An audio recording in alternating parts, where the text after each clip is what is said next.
So, homies, we are succeeding right now. We are making some really great progress. I'm finally getting over that hump where I can feel my body and the lifts really locking in.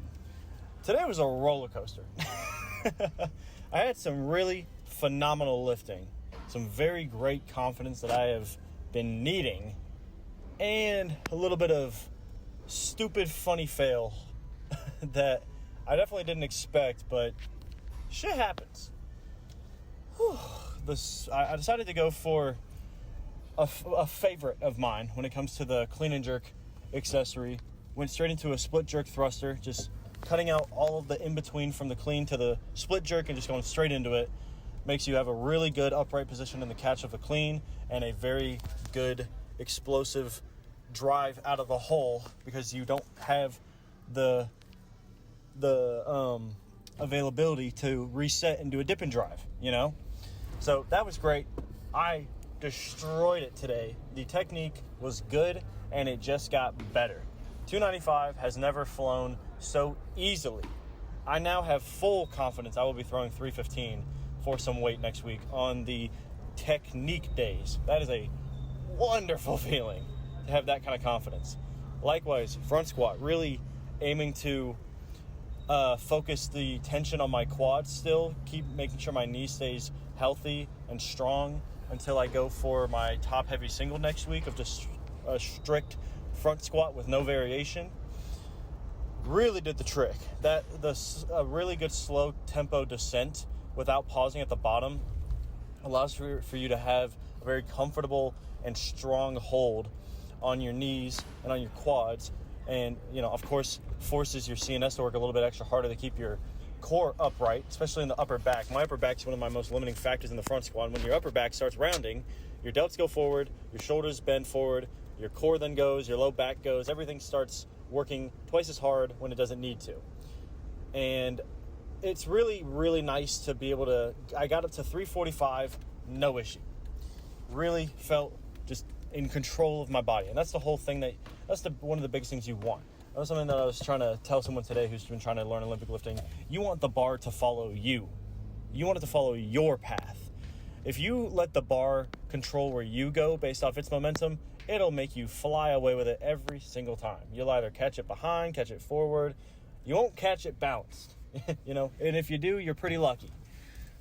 And it was really nice to have that just solid hold and control the entire way of the front squat. Being able to hold the bottom position extremely well, extremely tight in the hips and in the core, so that no matter how hard it was going down, holding that tempo, I could explode out of it as hard as I wanted to. 355 went wonderfully, but I could tell that if I had gone up to 365 for a double, as cool as that may have been, my upper back was starting to round. I'm not letting my poor habits come through just for the sake of hitting some heavier weight, because that's when the pressure on my knees come back and my pain starts re-inflating itself, so I decided to just leave it there, just throw the third attempt away because I didn't need it. I outperformed myself without realizing it. Bench press was a wee bit stupid because I had yapped for so long. I've been at the gym for over 3 hours just because I had such a great day with people. You got to really relish in those moments sometimes, but damn, I was out of energy when I got to the bench.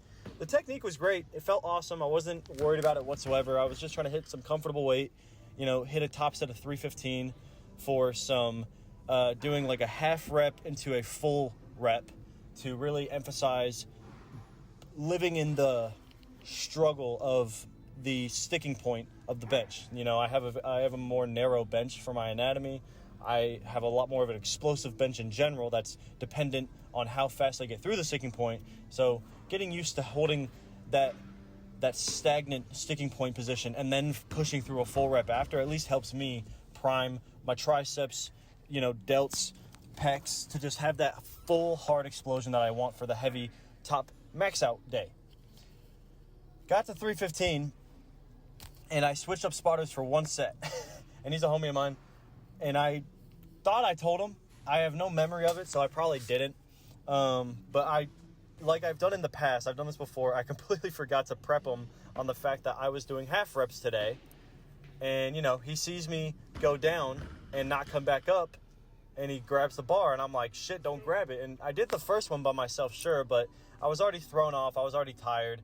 I went down for the next one, and he still didn't get the idea. And the moment I half-repped it, he just kind of grabbed it. And I'm like, just fucking take it away from me. It's not worth it at this point. But you could get mad, or you could just say, fuck it, that's the universe giving you a sign that you just need to chill out a little bit, take it a little bit easy. But the reason I'm talking about the weights so quickly is because I want to tell you about what I really want to talk about. And that is where the motivation comes from to continue doing this shit, I had a really wonderful, it was a difficult one, but a really wonderful conversation with a great homie of mine, a very, very cool guy that deserves the world. He's such a cool, positive guy, and he tries his hardest, but he's let down a good bit, And it's really hard to be let down so many times and then be able to just pick yourself back up like nothing happened when it didn't. It took a toll on you. I've talked to you guys before about how I love these videos, but sometimes they make me so mentally fortified that I skip the feeling shitty part and just tell myself that I know what I'm supposed to be doing, and I just ignore the negative shit without feeling it out before talking through it, And it came to the conversation of, why keep trying? Why get back on the high horse? Why do it again? When it came to their personal stuff. And man, it's like, what's the purpose is always the big question, Why do I do this? And it's all, you have to go through it your own way. There is no correct way to live through life. There is no answer, It's just do the best that you can, try to learn from what you've done. Try to pick yourself up every step of the way. But at the bottom of the barrel, at the end of the day, when it becomes really, really hard, too hard sometimes, what do we do?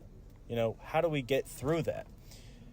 And at least something that I love to live by, that I see in myself, you have to become the motivation yourself, man.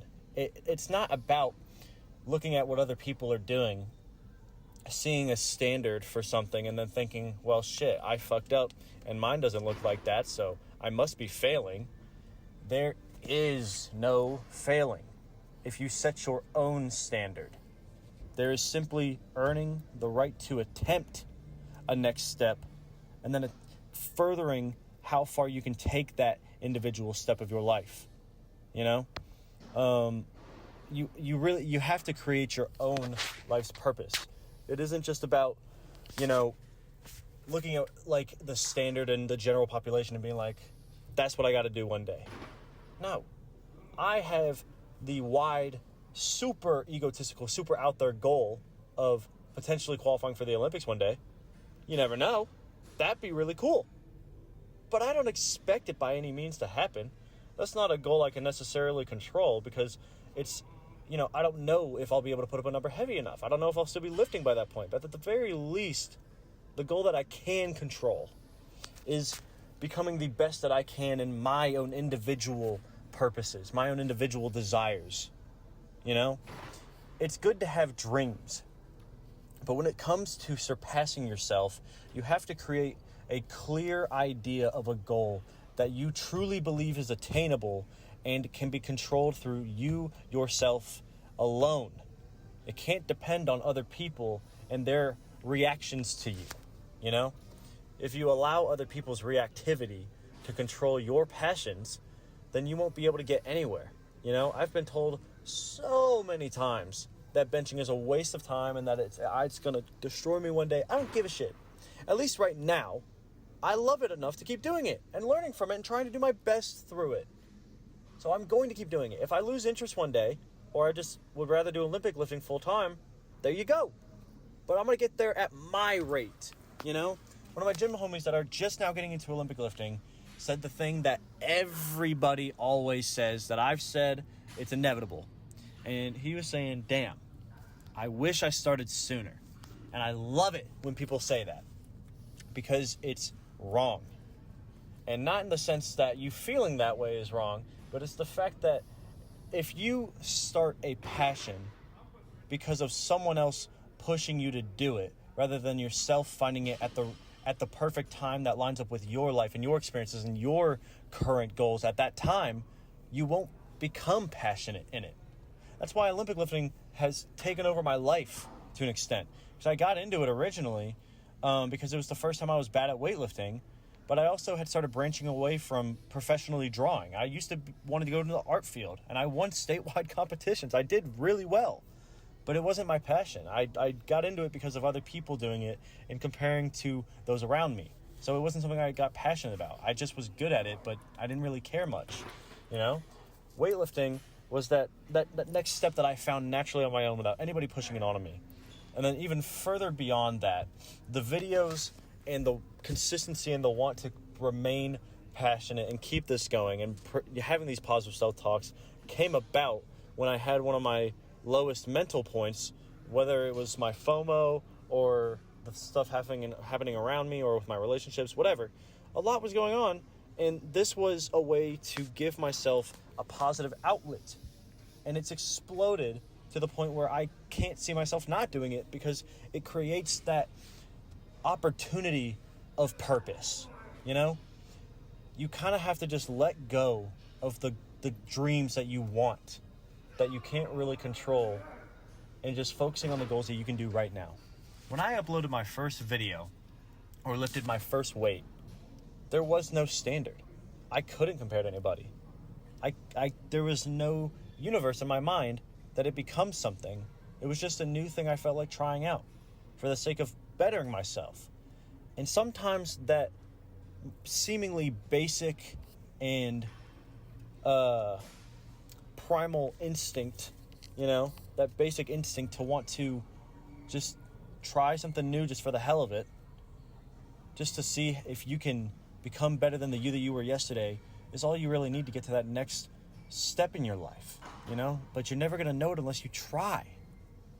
It's not about creating purpose for the sake of just doing it because everybody else does it. It's creating your own environment, your own positive outlets, your own passions that uplift your own individual purpose without it even being comparable to anyone else. When I say this with pride, not ego, with pride, no one is ever going to lift like me.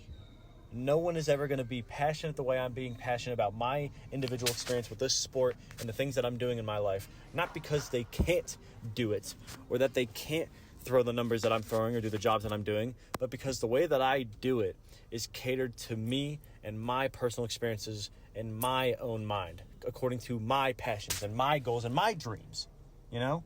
Just because I'm not the best in the world doesn't mean that it's not still unique to me. You got to be able to hold on to that and keep trying. It's what keeps us together, you know? It's what keeps us leaning on each other for just being uplifted and being motivated through one another. That's why I tell everybody, you need people, you know? Everybody needs people. I don't need attention. I don't need clout. I just want support. I want an uplifting environment that includes some uplifting people to keep me wanting to go, because we're social beings by heart, by nature. So yeah, I'm going to lift heavier when people are watching, but no, it's not because I thrive because of attention by itself. It's because I thrive when the people that I care about, that care about me, are watching. Gets me amped the fuck up. That's all it is. So when you try to find that motivation, really take a step back and think about where your goals are now, you know? What is truly attainable right now? Because I've told you guys several times, weightlifting has stopped becoming about the weights. Of course, my dream every day is to pick up new weight, but I never expect it. I just want to do the best I can right now. And if I can exceed my expectations in today's present moment, whether it's a PR or not, that's all I could ask for. I could be 80 years old throwing a pipe that weighs 0.2 pounds. And if that's all I can do, and that's what feels good and looks good and feels great, damn it, that's all that matters, you know? Anyway, even though the bench was really funky because of that last spot, I wasn't as locked into it as I wanted to be, but everything still went really well. I still got good effort. And truthfully, it's been really tough since yesterday's workout because my rear delt just got worked so hard. I don't feel it at all right now, so maybe it's getting to the point where it's fully recovered, but who knows? You know, we'll get there at its own pace, but tomorrow will be a lot easier on my body. It'll be a full power snatch, full clean and jerk day. But at the very least, really confident weights today. Some of the most confident lifts I've had in a long time. So physically, I gotta give it solid 9.15. Really good. And being able to give my own perspective and my own advice and positivity to my homies around me, especially the guy that was learning Olympic lifting, that just gets me all the more amped up. They're just like, are you taking too much rest? And I'm like, I don't give a damn. If it keeps the energy up, that's what I care about. And I'm hype as shit. So let's keep going. You know? Mentally, flat 9. Just right on the money. It's a great day. Don't get me wrong. I'm hyped up. I'm feeling great. But realistically, I haven't really taken a whole lot of time to just give me some me time. I love being social. I love going out. I love showing up for my people and my sports and my job and my passions, whatever you want to call it. But sometimes you got to take a day to just do absolutely nothing, to pry yourself away from the passions, to make yourself want to come back. And I have been grinding so hard every single day, and I feel about due for a day. So at the very least, tomorrow night and the next day, I'll have time to fully rest from the gym and take some more me time. But I got no complaints. I got nothing to be ungrateful for, because I'm just proud to be able to do what I can every single day to the best of my own current capabilities. Thanks for hearing me yap. Let me know how the lives I'm listening going. Love hearing about it, and I will be back tomorrow. Love you guys. See you later. Bye.